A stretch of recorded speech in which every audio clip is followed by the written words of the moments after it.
Aujourd'hui sera question de parler de la classification des glucides. S'il faut rappeler une brève définition, les glucides sont des polyhydroxyaldéhydes ou polyhydroxycétones de formule générale CH2ON et leurs dérivés. Il faut rappeler aussi que c'est à cause de cette formule brute que les glucides sont qualifiés d'hydrates de carbone.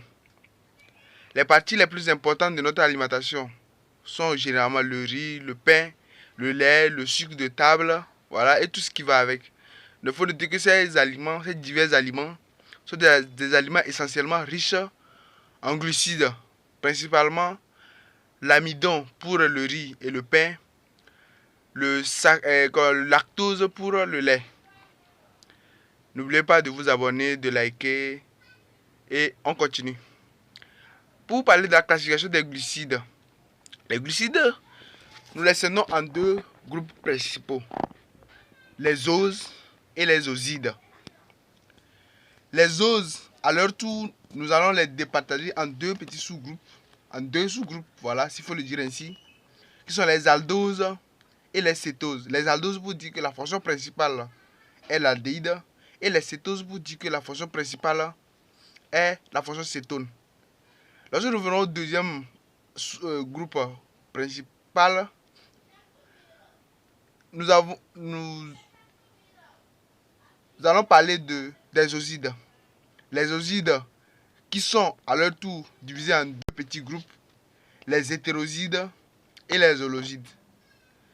Sur cette page, vous allez plus comprendre, nous allons plus expliquer ces sous-groupes, ou bien nous allons donner une définition plus claire de ces sous-groupes. Les oses, nous les qualifions de monosaccharides.